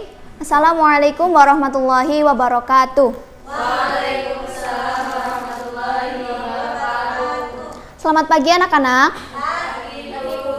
Bagaimana kabarnya hari ini? Alhamdulillah, luar biasa. Allahu Akbar. Oke, sehat semua ya? Alhamdulillah. Nah, sebelum memulai pelajaran pada pagi hari ini, mari kita berdoa bersama-sama terlebih dahulu. Berdoa mulai. Berdoa selesai. Nah, sekarang coba cek teman sebangku kalian, apakah ada yang tidak hadir? Hadir semua ya? Iya, Bu. Alhamdulillah. Nah, minggu lalu kita sudah belajar tentang ibadah puasa. Puasa merupakan rukun Islam yang yang keberapa coba? Yang pertama apa? Syahadat. Yang kedua? Puasa, haji. Nah, jadi puasa merupakan rukun Islam yang keempat. Nah, sebelumnya puasa itu kan artinya menahan diri. Menahan diri yang dimaksud yaitu menahan diri dari makan, minum, dan segala hal yang membatalkan puasa. Nah, minggu lalu apakah ada yang masih ingat? Ada tugas ya? Apakah sudah dikerjakan? Sudah. Ada yang tidak membawanya? Nah, sekarang coba kumpulkan di meja paling depan ya.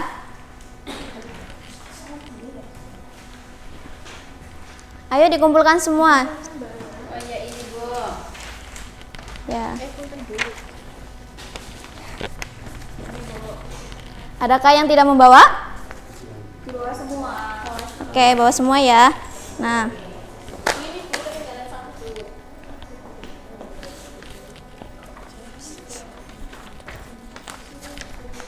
oke, sudah mengumpulkan semua ya. Nah, sebelum dikoreksi, Ibu lanjut ke materi hari ini ya. Hari ini kita belajar tentang ibadah haji. Terlihat ya di PPT? Terlihat, Bu. Oke.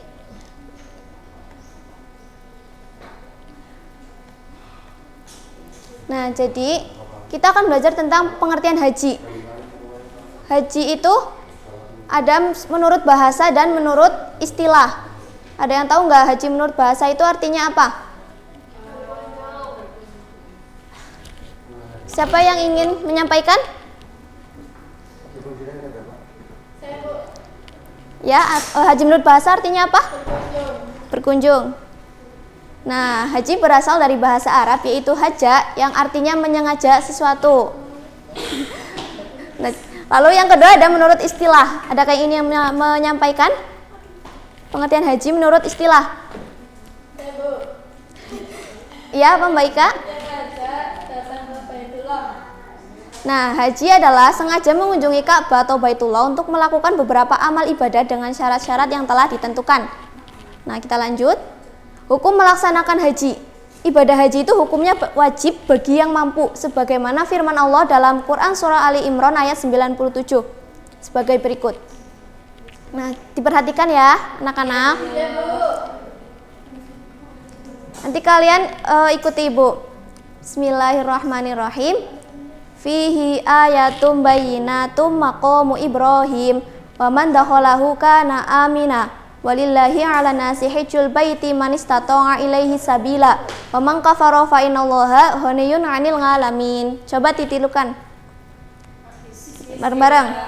Rahmanirrahim. Fihi ayatum bayyinatum Maqamu Ibrahim wa man dakhalahu kana amina. Walillahi 'alan nasi hijjul baiti man istata'a ilaihi sabila wa man kafara fa innallaha ghaniyyun 'anil 'alamin. Nah, lalu kita lanjut. Pelaksanaan haji itu ada 3. Yang pertama ada haji ifrad, haji tamatu, dan haji kiron. Coba ada yang tahu haji ifrad itu haji apa? Saya, Bu. Ya, silakan Mbak Ika. Haji ifrad yaitu mengerjakan haji terlebih dahulu, setelah itu baru mengerjakan umroh. Nah, haji ifrad yaitu mengerjakan haji terlebih dahulu, setelah itu baru mengerjakan umroh. Lalu yang kedua ada haji tamatu. Adakah yang tahu haji tamatu? Ya silakan Mbak Rosi. Tamatu yaitu mengerjakan umroh terlebih dahulu, sesudah itu baru mengerjakan haji. Nah, haji tamatu yaitu mengerjakan umroh terlebih dahulu, setelah itu baru mengerjakan haji. Lalu yang ketiga ada haji kiron. Adakah yang tahu? Saya dulu. Ya Mbak Nanda. Haji kiron yaitu mengerjakan haji dan umroh secara bersama-sama. Nah, haji kiron yaitu mengerjakan haji dan umroh secara bersama-sama. Lanjut yaitu syarat wajib haji itu ada 5. Yang pertama Islam, yang kedua balik, yang ketiga berakal sehat, yang keempat merdeka, dan yang kelima mampu. Nah, perhatikan gambar berikut ini. Gambar nomor 1 itu gambar orang sedang melakukan apa? Tawaf. Coba ya. Nah, gambar nomor 1 adalah gambar orang mengerjakan tawaf. Gambar kedua?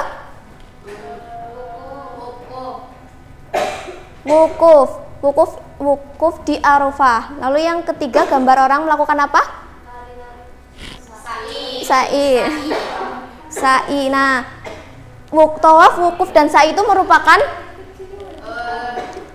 rukun atau syarat. Nah, kita simak penjelasan berikutnya ya. Merupakan rukun haji. Jadi rukun haji itu ada 6. Yang pertama ihram disertai niat, yang kedua tawaf, yang ketiga wukuf, yang keempat sa'i, yang kelima tahallul, dan yang keenam itu tertib. Nah, sudah paham semua ya? Sudah, Bu.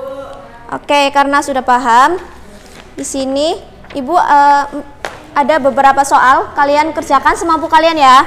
Ada 10 soal. Tidak boleh mencontek.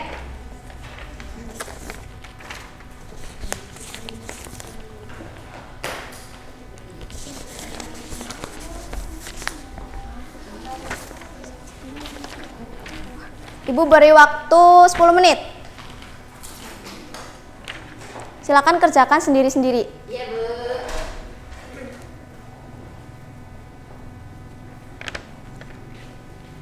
Apakah sudah selesai? Sudah. Nah, kita cocokkan ya. Coba tukar dengan teman sebangku kalian. Nomor 1 jawabannya B. Yeay. Nomor 2 D. Nomor 3 C. Nomor 4 A. Nomor 5 C. Nomor 6 C. Nomor 7 B. Nomor 8 C. Nomor 9 A. Dan nomor 10 C. Adakah yang benar semua? Adakah yang salah 1? Salah 2? Salah 3? Ada yang salah semua? Nah, kalau yang salah semua berarti belum paham ya. Nah, lain kali dipelajari dulu sebelum kita belajar. Nah, untuk mengetes kemampuan kalian, ada nggak yang berani maju 3 orang anak untuk menjawab pertanyaan dalam amplop ini? Silakan maju. Iya, 3. Ini sesuai dengan tingkatan level. Ada C2 menyebutkan. Aku merah. Oke, silakan. Nah, coba kalian buka soalnya terlebih dahulu. Ibu beri waktu 5 menit untuk memikirkan jawabannya akan dibaca. Oke. Apakah sudah menemukan jawaban? Ya. Oh. Silakan dibaca dari Mbak Nanda terlebih dahulu. Pertanyaannya dibaca ya, Bu? Iya. Anita sedang melaksanakan haji bersama keluarganya. Saat melaksanakan ihram, ayahnya meninggal dan sebelumnya berpesan untuk menikahkan Anita dengan kerabat di sana. Kemudian Anita pun menikah pada saat itu juga. Bagaimana hukum haji Anita? Jawabannya, menurut jumhur ulama, haji Anita itu tidak sah karena menikah merupakan salah satu larangan dalam ibadah haji. Sedangkan menurut Imam Abu Hanifah sah. Sah. Bagaimana jawabannya? Benar? Oke, lanjut ke Mbak Sofi. Untuk urutan pelaksanaan ibadah haji yang sesuai dengan syariat agama, yaitu yang pertama ihram, terus wukuf di Arafah, mabit di Musdalifah, melontarkan jumrah akobah, terus tahallul pertama. Sudah. Nah, lanjut ke Mbak Ana. Sebutkan lafaz talbiyah, yaitu labbaik Allahumma labbaik, labbaik la syarika la labbaik, innal hamda wa ni'mata laka wal mulka la syarika la. Oke, sudah benar ya jawabannya semuanya? Iya, Bu. Tepuk tangan dulu kepada anak-anak yang di depan yang berani maju. Nah, karena mereka sudah berani maju, Ibu ingin memberikan sebuah reward ya. Oke, silakan diterima. Terima kasih, Bu. Oke, sama-sama. Nah, mungkin sekian yang dapat Ibu sampaikan, kurang lebihnya mohon maaf. Wallahul muwaffiq ila aqwamit thoriq. Wassalamualaikum warahmatullahi wabarakatuh. Waalaikumsalam warahmatullahi wabarakatuh.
Bismillahirrahmanirrahim. Assalamualaikum warahmatullahi wabarakatuh. Waalaikumsalam warahmatullahi wabarakatuh. Selamat pagi semuanya. Pagi, Bu. Apa kabar kalian hari ini? Sehat semua ya? Alhamdulillah. Oke, seperti biasa sebelum memulai pembelajaran pada pagi hari ini kita baca basmalah bersama-sama. Bismillahirrahmanirrahim. Hari ini ada yang tidak berangkat? Nihil, Bu. Alhamdulillah kalau berangkat semua. Masih ingat minggu kemarin kita bahas tentang apa? Minggu lalu itu kita membahas tentang iman kepada Allah Subhanahu wa taala. Artinya iman kepada Allah itu artinya percaya dengan sepenuh hati bahwa Allah itu ada.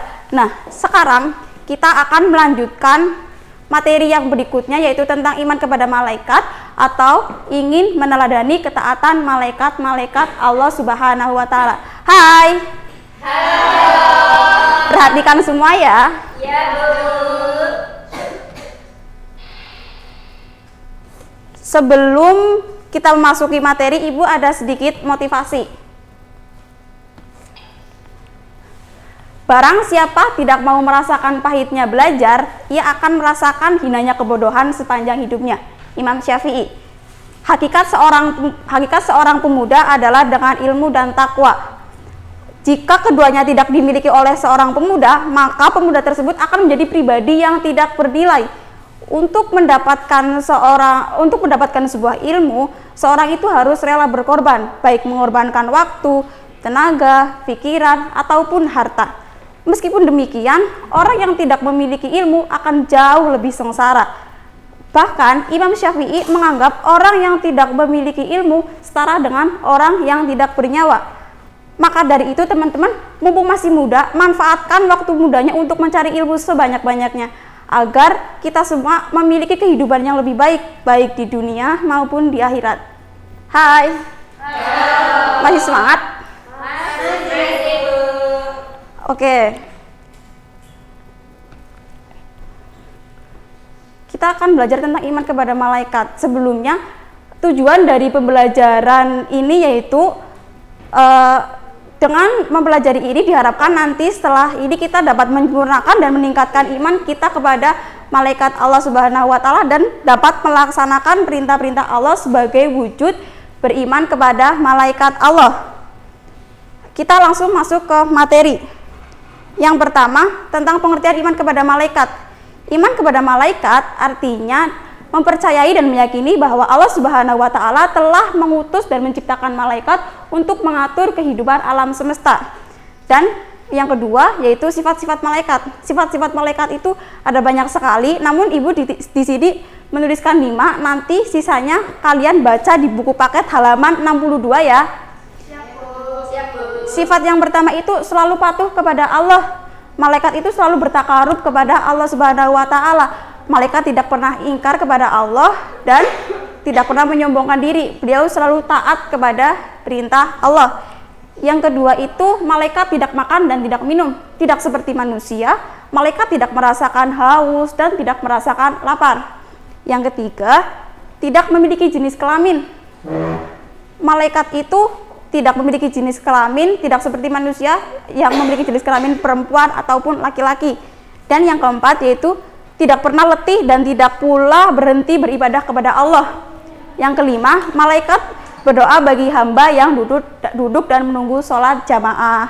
Sampai sini paham?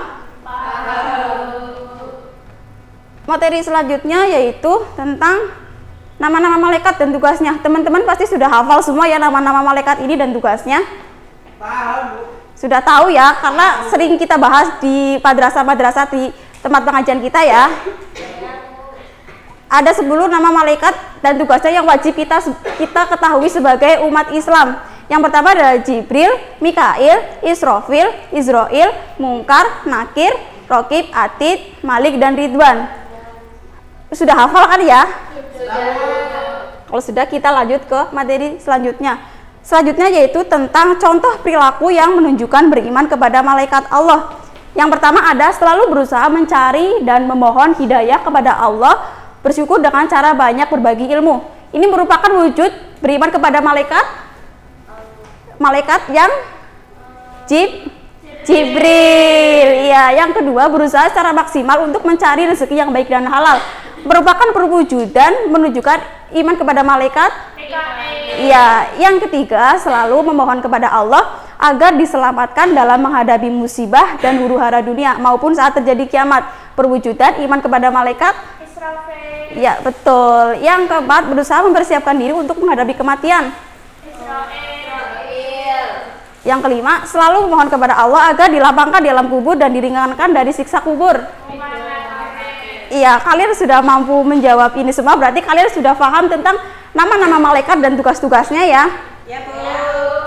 Kalau sudah paham, Ibu, ada soal evaluasi nanti dikerjakan dan dikumpulkan setelah pulang sekolah. Untuk ketua kelas nanti minta tolong ya, dikumpulkan di meja Ibu ya. Ya, Bu.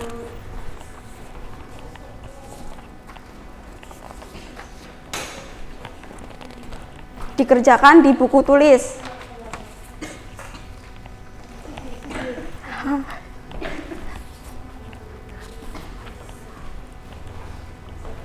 Jangan lupa nanti dikumpulkan ya. Sampai sini paham? Ada yang mau ditanyakan? Paham. Kalau tidak ada yang mau ditanyakan, Ibu cukupkan pertemuan hari ini dan kesimpulannya adalah iman kepada malaikat artinya percaya dan yakin bahwa Allah telah menciptakan malaikat untuk mengurus kehidupan di alam semesta. Beriman kepada malaikat dapat diwujudkan dengan mengetahui tugas-tugas malaikat, kemudian menjadikan tugas-tugas malaikat itu sebagai pedoman atau patokan dalam kita untuk menjalani kehidupan sehari-hari. Nama-nama malaikat itu ada banyak, namun kita sebagai umat muslim hanya wajib mengimani 10 nama malaikat dan tugas-tugasnya. Sekian yang dapat Ibu sampaikan. Tetap semangat dalam belajar. Jangan lupa tetap libatkan Allah dalam setiap urusan hidup kalian, tetap rendah hati, dan jangan takut melangkah karena 1000 mil dimulai dari 1 langkah. Sekian dari Ibu. Wassalamualaikum warahmatullahi wabarakatuh. Waalaikumsalam warahmatullahi wabarakatuh.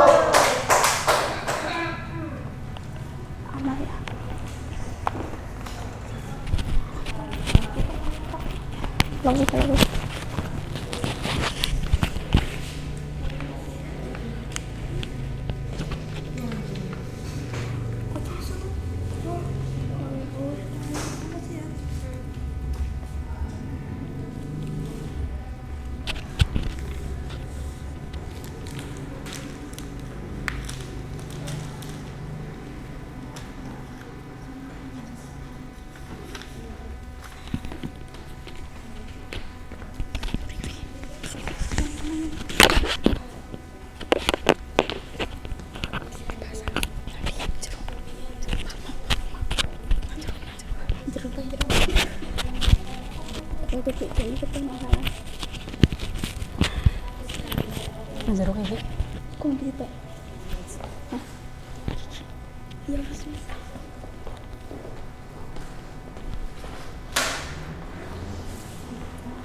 Assalamualaikum warahmatullahi wabarakatuh. Waalaikumsalam warahmatullahi wabarakatuh. Selamat pagi anak-anak. Pagi, Bu. Ya, sebelum memulai pembelajaran kali ini, marilah kita buka pembelajaran dengan bacaan Ummul Kitab. Semoga apa yang akan kita pelajari hari ini bisa bermanfaat untuk kita. Al-Fatihah.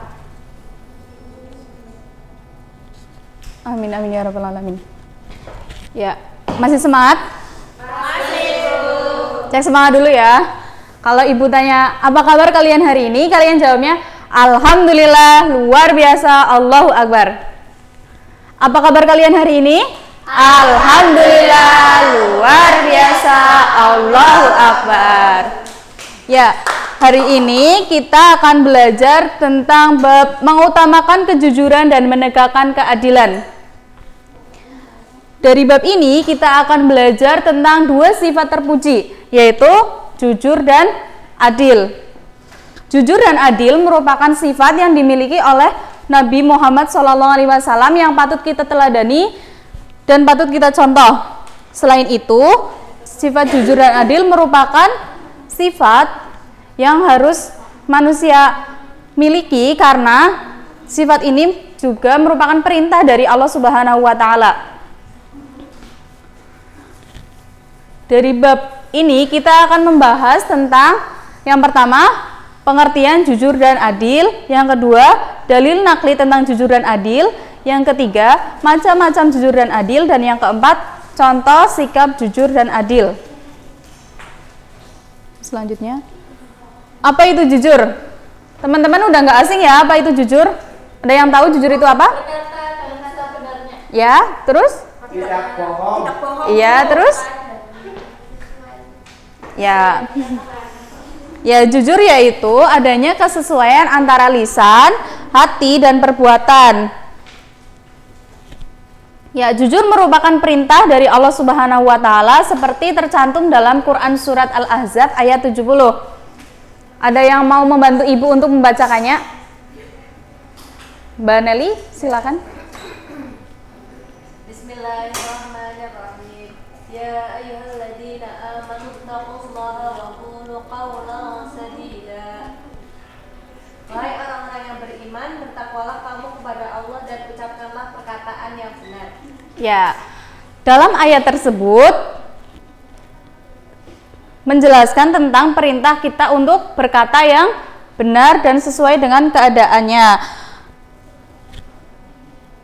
Selain itu, jujur merupakan tanda bahwa kita bukan orang yang munafik, karena orang yang munafik merupakan orang yang memiliki sifat tercela. Nah, tanda orang munafik ada 3, ada yang tahu? Nggak tahu, Bu. Ya, tanda orang munafik ini tercantum dalam hadis Rasulullah, yaitu ayatul munafiki, salah satu idza hadasa kadzaba wa idza wa'ada akhlafa wa idza tumina khana. Silakan Mbak Alfa coba dibacakan artinya. Tanda orang munafik artinya Rasulullah SAW bersabda, tanda orang munafik ada 3, apabila berkata ia berbohong, apabila berjanji mengingkari, dan bila dipercaya mengkhianati. Ya, apabila berkata ia berbohong, artinya kita harus berbicara yang jujur. Ya, apa itu adil? Teman-teman, ada yang tahu adil itu apa? Tidak berarti benar. Ya, terus ya. Adil secara bahasa berasal dari bahasa Arab yang berarti proporsional dan tidak berat sebelah. Secara istilah ada beberapa makna antara lain menempatkan sesuatu pada tempatnya. Orang yang adil adalah orang yang memihak kepada kebenaran, bukan memihak kepada pertemanan, persamaan suku maupun bangsa. Sehingga dalam memutuskan suatu perkara, seorang yang adil tidak akan melihat pada siapa yang lebih dekat dengannya ataupun siapa yang lebih terkenal, akan tetapi dilihat dari sisi kebenarannya. Dalil nakli adil. Adil merupakan perintah Allah yang tercantum dalam Quran surat Al-Maidah ayat 9 yang bunyinya, ya ayyuhalladzina amanu kunu qawamina lillahi syuhada'a bil qist wala yajrimannakum sana'anu qaumin 'alal alla ta'dilu i'dilu huwa aqrabu littaqwa wattaqullaha innallaha khabirum bima ta'malun. Yang artinya, wahai orang-orang yang beriman, jadilah kamu sebagai penegak keadilan karena Allah ketika menjadi saksi dengan adil. Dan janganlah kebencianmu terhadap suatu kaum mendorong kamu untuk berlaku tidak adil. Berlaku adillah karena adil itu lebih dekat dengan takwa, dan bertakwalah kepada Allah, sungguh Allah maha teliti terhadap apa yang kamu kerjakan.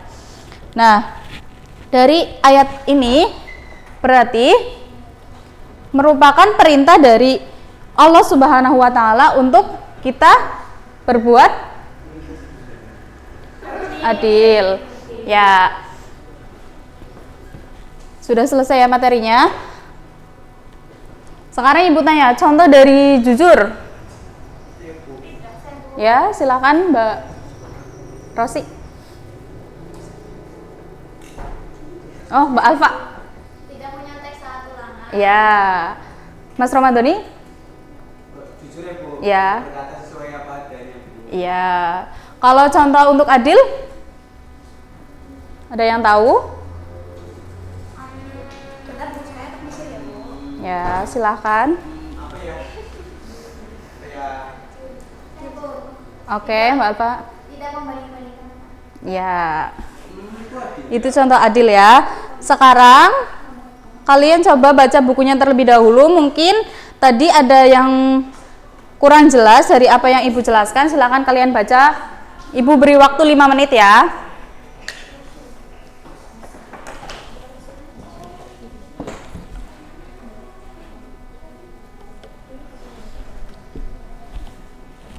Ya, sudah. Ada yang ingin bertanya? Tidak Bu. Belum. Oke. Karena tidak ada yang bertanya, Ibu akhiri. Mari kita tutup pembelajaran kali ini dengan bacaan hamdalah bersama-sama.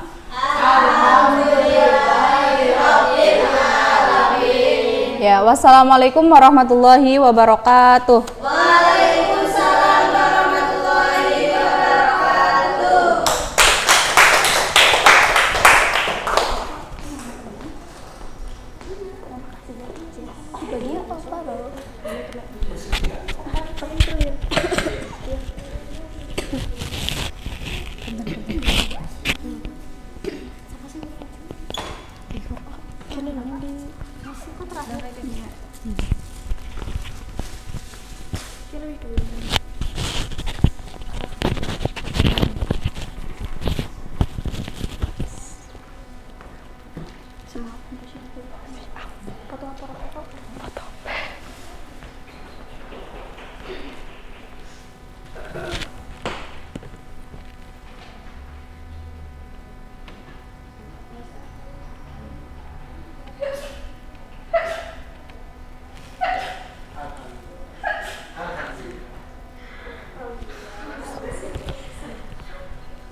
Assalamualaikum warahmatullahi wabarakatuh. Waalaikumsalam warahmatullahi wabarakatuh.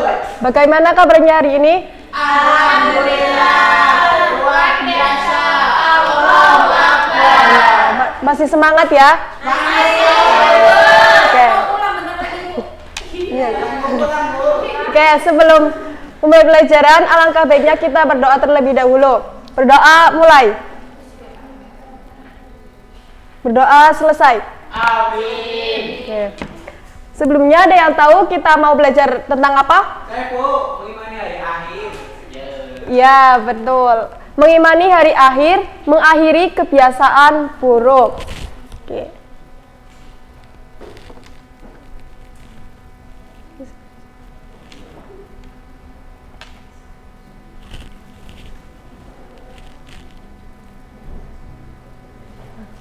Oke, jadi ada 8 tujuan pembelajaran yang harus kalian capai ya. Yang pertama, mendeskripsikan pengertian iman kepada hari akhir dengan benar. Yang kedua, menunjukkan dalil iman kepada hari akhir dengan benar. Ketiga, menyebutkan macam-macam kiamat dengan benar. 4, menjelaskan contoh kejadian kiamat sugro dengan benar. 5, menjelaskan proses kejadian kiamat kubro dengan benar. 6, menjelaskan kehidupan yang dialami manusia setelah hari kiamat dengan benar. 7, berperilaku beriman kepada hari akhir dalam kehidupan sehari-hari dengan benar. Dan yang terakhir, berperilaku mawas diri sebagai implementasi dari pemahaman iman kepada hari akhir dengan benar. Ibu ada gambar, ada yang tahu maksud dari gambar ini apa? Pertumbuhan, Bu. Pertumbuhan, ada yang lain? Memanen. Terus? Saya tahu, Bu.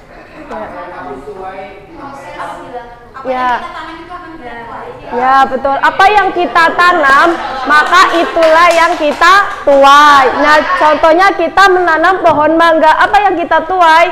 Buah mangga. Seperti kita, saat di dunia kita selalu melakukan kebaikan, maka di akhirat kelak nanti kita juga akan mendapatkan balasan yang baik.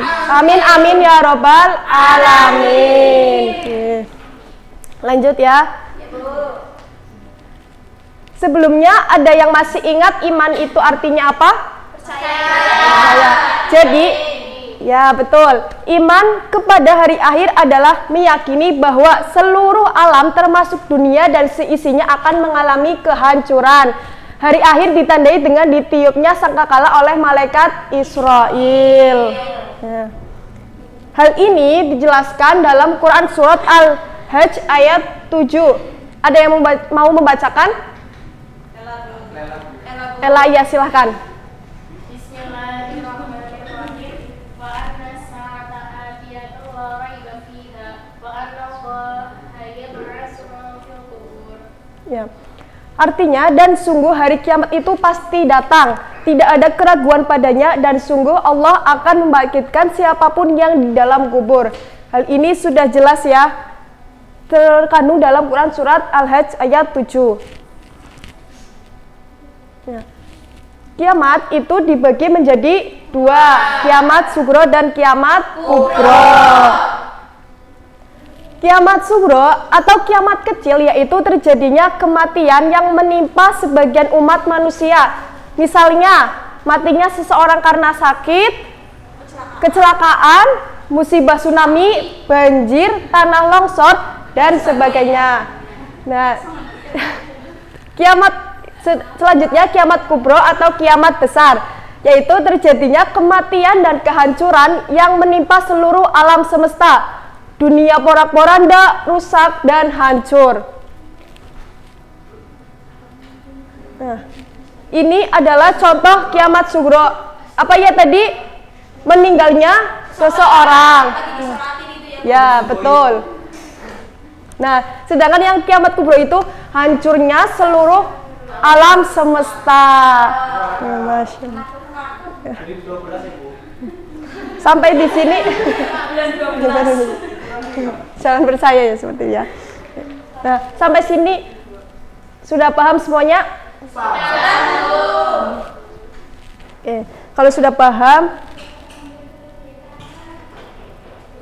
ada yang mau membacakan? Saya, Bu. Ya silakan, Mbak Nanda. Sikap iman kepada hari akhir. Yang pertama, senantiasa berhati-hati dalam bersikap dan bertindak karena yakin bahwa setiap yang dilakukannya akan mendapatkan balasan yang setimpal. Yang kedua, tidak terpedaya oleh kehidupan dunia dan tidak menunda-nunda perbuatan baik. Yang ketiga, menuntut ilmu dengan sungguh-sungguh dan senantiasa rajin beribadah untuk mempersiapkan bekal kehidupan di akhirat. Yang keempat, berusaha menjalankan setiap perintah dan menjauhi setiap larangan yang telah ditetapkan oleh Allah Subhanahu wa Ta'ala.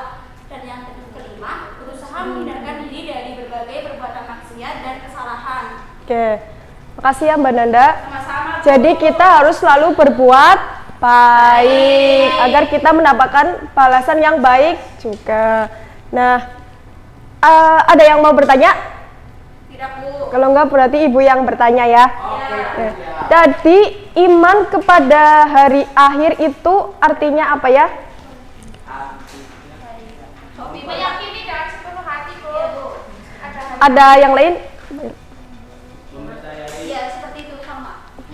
Ya, Mbak Ella. Ini dengan sepenuh hati bahwa hari akhir itu pasti ada. Ya, betul. Iman kepada hari akhir yaitu meyakini bahwa seluruh alam semesta akan mengalami kehancuran. Ya. Tadi kan hari akhir dibagi menjadi dua. Apa aja ya? Kiamat sughra dan kiamat kubra. Contoh kiamat sughra. Ya, bencana, betul. Hancur. Ya. Tuh. Ya. Contoh kiamat kubra. Ya, betul. Kiamat sughra. Hari akhir ya.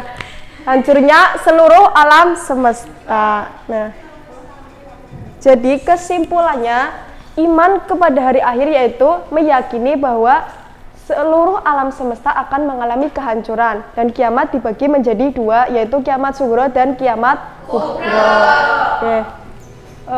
Cukup sekian ya penjelasan dari Ibu. Kita tutup dengan bacaan hamdalah bersama-sama. Alhamdulillahirabbil alamin. Tetap semangat belajar dan terus menjadi pribadi yang lebih baik. Ya Ibu, amin.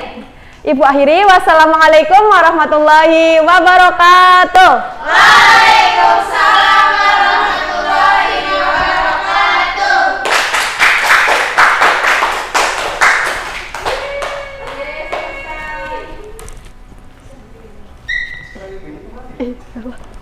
Gimana, Bu?